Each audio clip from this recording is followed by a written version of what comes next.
Welcome back to the Roadside Rescue YouTube channel. I'm Ernest, and first off, I'd like to say thanks for all the awesome growth the channel's been having. Every single one of you who have subscribed, left a comment, liked a video.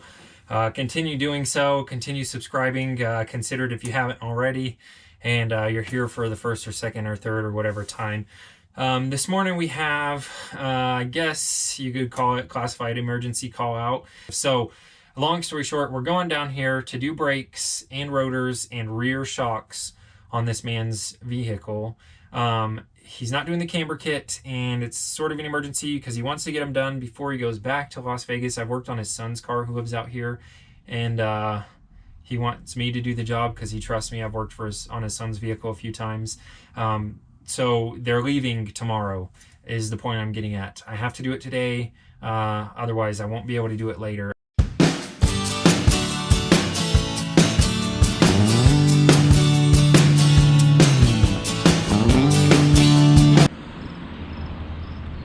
Roadside Rescue. All right, here we are. We've got this van. We're going to be getting some new rotors and brakes. Yeah, they've got quite a bit of wear in those rotors. The story was they were warped, inspected by a different shop, but that wear pattern alone tells me they're probably overheated coming up over a mountain or something, or just some pretty hard driving. So rear shocks, front rotors, and brakes. So we'll go ahead and get cracking.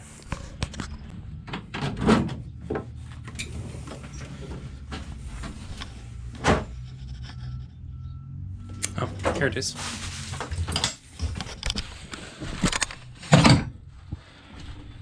Okay, we've got our wrenches. We're gonna need these caliper compressors, silicone paste, rags, brake clean, and our impact gun. That should do it.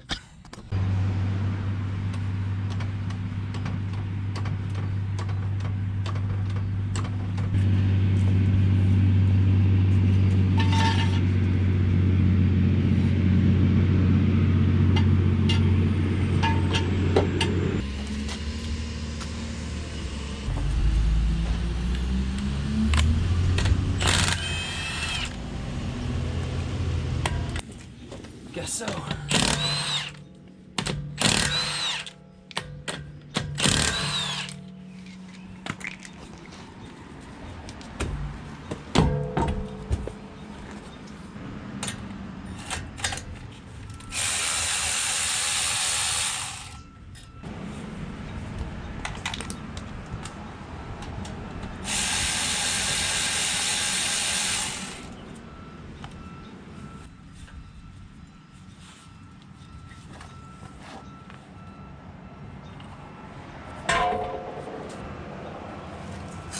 All right, time for one of my favorite tools.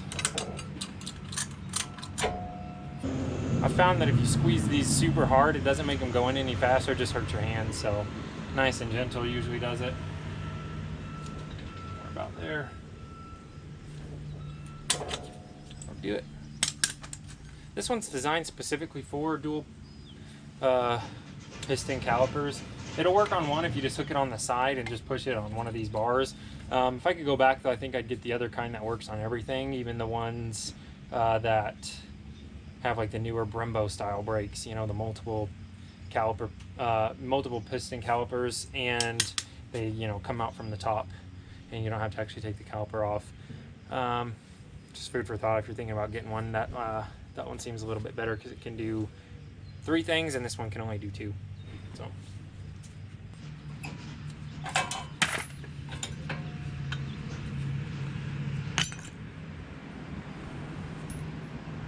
Got it right the first time. What is this, 19? But I can fit my impact back here, there's enough room.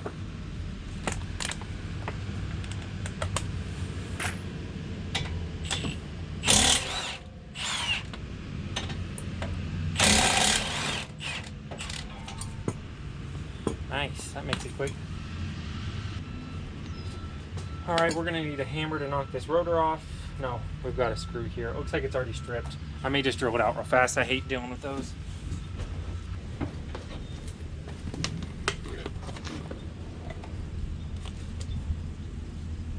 So most people are always like, why would you just drill it out? Just use an impact driver. I don't reinstall them. So I just drill them out and get rid of them, because drilling them out works no matter what, whereas the impact driver half the time doesn't work, and then you have to drill them out either way. So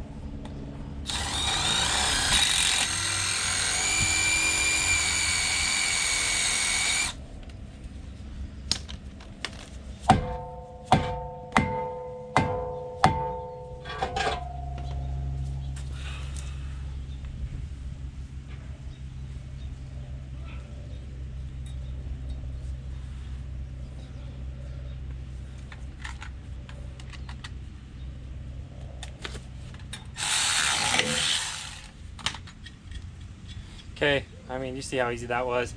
Usually I'll just stick a bolt in, and usually they'll use one of the same size bolts around the brake system somewhere. This one holds that brake line on that I took off to get this caliper up.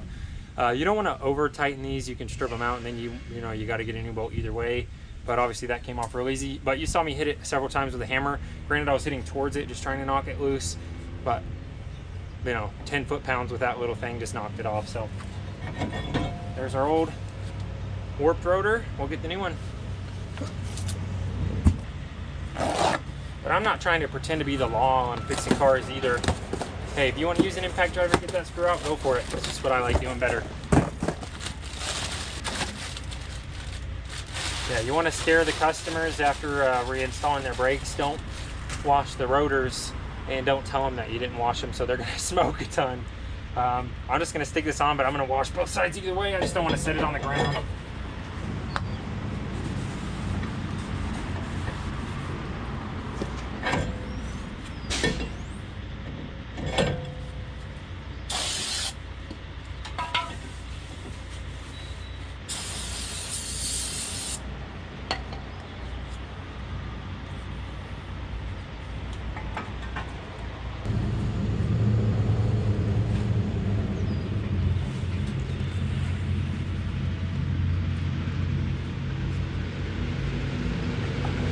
Okay, just make sure these are nice and lubed up. You don't want to put like so much on there it comes squirting out.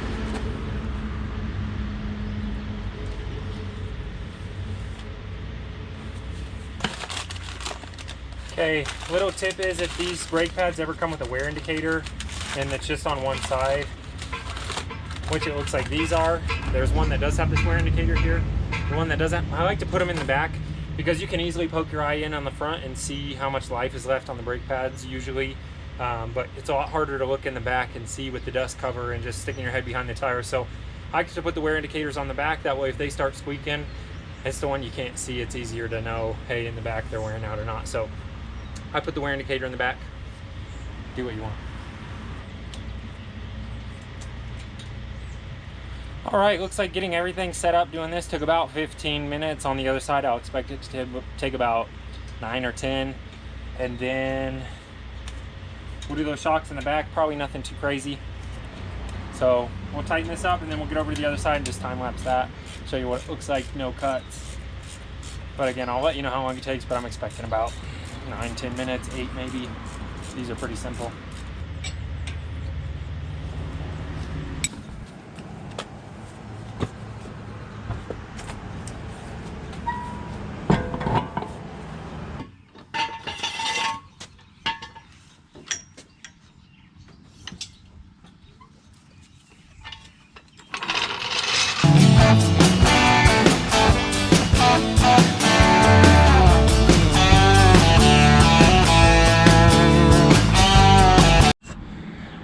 All right, so that side's done. Took about 5.5 minutes, 5.6 minutes.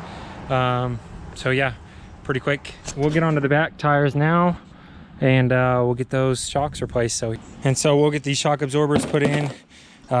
Pretty good brand. Most importantly, they have a lifetime warranty. So we'll go ahead and get that back lifted up, that tire off, and these should be pretty simple. So I haven't done any on a Honda Odyssey, but they're usually pretty simple.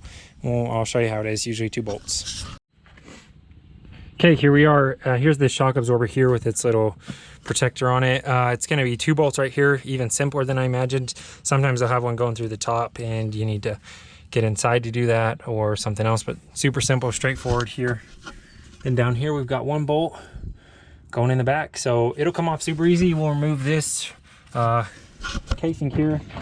This one doesn't have one. No. So this one, we'll put that rubber over this, that rubber protector, and then we'll get everything torqued down. It should be super simple. The biggest cost on these is just these shock absorbers themselves, but we'll go ahead and swap them out.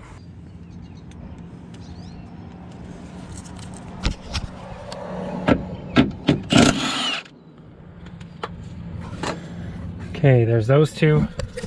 Should be decompressed. Yeah, if anything, it was holding up a bit of that weight. So we'll get that bottom one now.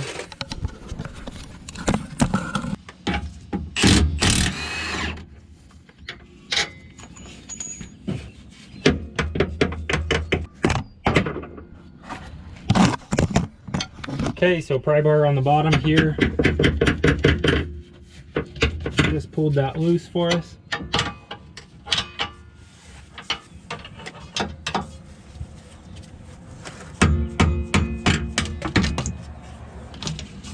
All right, and a couple of taps from our lovely assistant. Got that right off there. So we'll go ahead and swap over this rubber boot if it is swappable, which it looks like it might not actually be interchangeable. But if it is, we'll swap it over. I'll let you know in a second. So there's no need. This is that open style piston here. This rubber boot's the protector, whereas this one has this metal guard built in. This is its protector. So built in, no need to swap that rubber boot over. We'll go ahead and throw this in. All right, so I just stuck a pry bar in the end here of this control arm and pried up with it to get this to pick up enough to go on there. Not super hard. So here we're just going back together. We've got this on.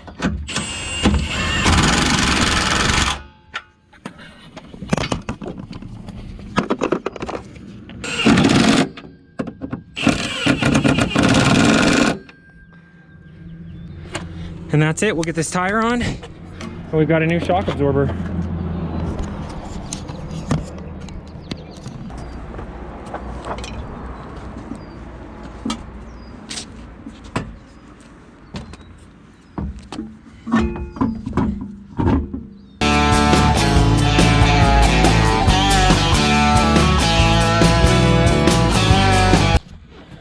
All right, so that last side took 3.5 minutes. This is the Roadside Rescue YouTube channel. This is a job well done. If this is your first time here, consider subscribing. If you like the video, you've seen it multiple times, still consider subscribing. Thanks for watching. If you have any comments, leave them down below. We'll respond to as many as we can, but the channel's starting to grow like crazy, so we may not be able to for too much longer. This is the Roadside Rescue YouTube channel. We'll see you on the next one.